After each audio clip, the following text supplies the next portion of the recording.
धोखेबाज। पूरी जिंदगी का फैसला हो चुका था। 7 जन्म तक साथ रहने और गरीबी अमीरी में रहने के वादे भी हो चुके थे। अब उनकी जिंदगी खुशियों से भर गई थी। लगता था कि अब कभी भी वह जुदा नहीं होंगे। ये कहानी है रीना और मोहन की। दोनों की मुलाकात एक ऑफिस में हुई थी। एक मुलाकात में ही दोनों एक दूसरे को पसंद करने लगे थे। रोज की मुलाकातों ने दूरियां मिटा दी थीं। अब वह बहुत गहरे प्यार में थे। एक दिन दोनों ने शादी करने का फैसला किया। उन्हें लगा कि अब वे एक दूसरे के बिना नहीं रह सकते हैं। उन्हें अपने फैसले पर भी पूरा भरोसा था। दोनों ने मिलकर एक नया घर खरीदा था। अब उसमें सुख से रहने का समय आ गया था। दोनों की शादी बड़ी ही सीधी सादी तरीके से हो गई। रीना के मायके में कोई नहीं था और मोहन के एक घर में उसके बुजुर्ग माँ और बाबूजी ही थे, जो कभी कभी रामगढ़ से उनके घर रहने आ जाते थे। मोहन रामगढ़ का था। वहाँ उनकी काफी बड़ी खेती की जमीन थी। मोहन के बाबूजी बूढ़े और बीमार होने की वजह से खुद खेती नहीं कर पाते थे, इसलिए उनका भाई यानी कि मोहन के चाचा जी ही सब संभालते थे। धीरे धीरे समय गुजरता गया। मोहन और रीना की शादी की 10वीं सालगिरह थी। इस वक्त उनकी 2 संतानें, बड़ी बेटी और 3 साल छोटा बेटा हो चुका था। वे दोनों अभी भी जवान और खूबसूरत थे।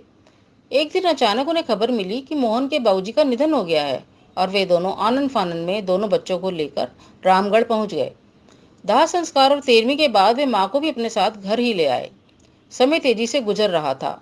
एक दिन मोहन की माताजी ने कहा कि अब गांव की कोई खबर नहीं मिलती है और ना ही खेतों से कोई पैसा आ रहा है, इसलिए मोहन तुम उस जमीन को बेच दो और धन को बैंक में डाल दो।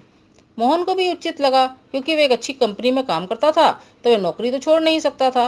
रीना ने बच्चे होने के बाद नौकरी छोड़ दी थी, सिर्फ घर और बच्चों की शिक्षा पर ही ध्यान देती थी। माँ के आ जाने के बाद से उसका समय भी अच्छा निकल जाता था। मोहन जब कंपनी से कुछ दिन की छुट्टी ले गांव पहुंचा, तो उसने पाया कि उसके चाचा का व्यवहार कुछ ठीक नहीं है और उन खेतों में आने जाने का रास्ता भी उसने बंद कर दिया था। जमीन के चक्कर में मोहन अपनी छुट्टी बढ़वाता रहा। अब उसे मासिक तनख्वाह भी मिलनी बंद हो गई थी। अब रीना का माथा भी ठनका। उसके बहुत बुलाने पर भी मोहन गांव छोड़ने के लिए तैयार नहीं था। पैसों की वजह से रीना ने दोबारा नौकरी पकड़ ली थी। दोनों बच्चों को माँ के पास छोड़ना पड़ता था।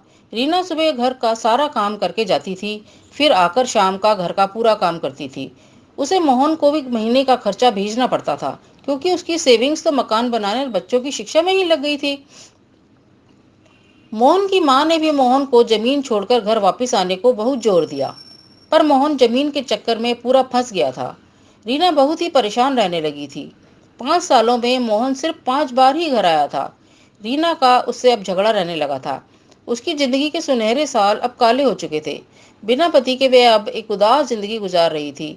उसकी सास को भी यह बहुत बुरा लगता था। एक दिन रीना को एक अनजान नंबर से फोन आया कि वे एक बार गांव चुपचाप जाकर देखे।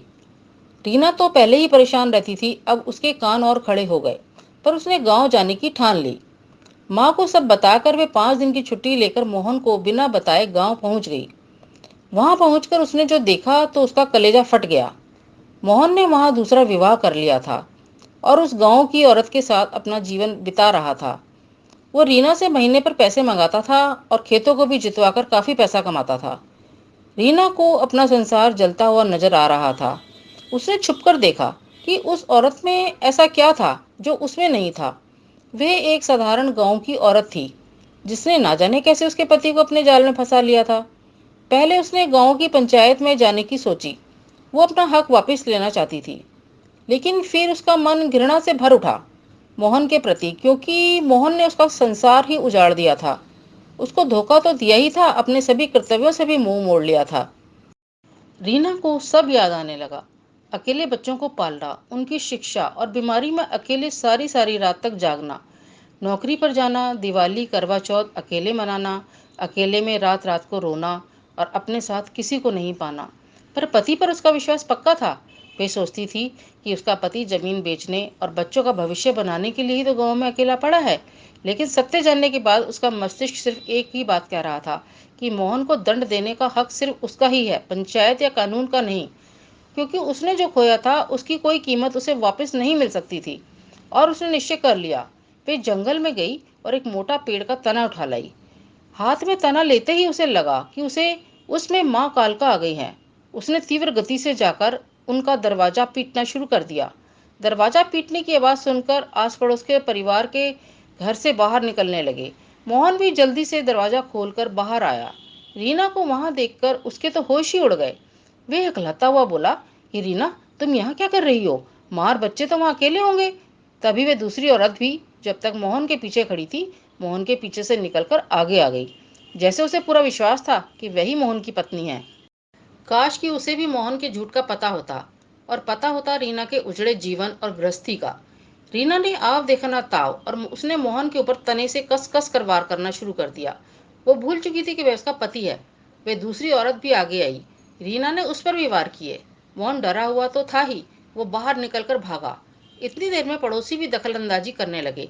सारा मामला जानने के बाद कि ये मोहन की असली पत्नी है, उन लोगों ने भी रीना की साइड ली और मोहन तथा उस औरत को भी उनका घर उजाड़ने के लिए बुरा और भला कहा। पर बात अभी खत्म नहीं हुई थी।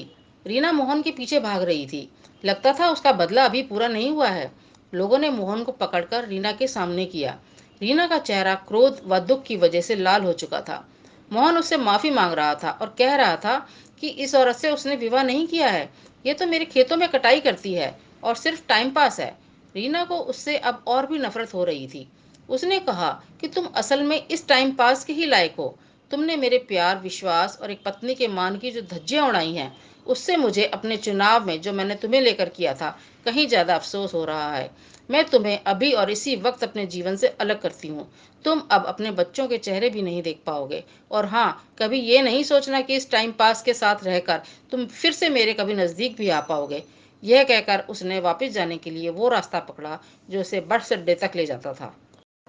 मेरी सभी से प्रार्थना है कि नारी शक्ति को माँ लक्ष्मी और माँ अन्नपूर्णा ही रहने दें। उसे माँ काली बनने के लिए मजबूर ना करें।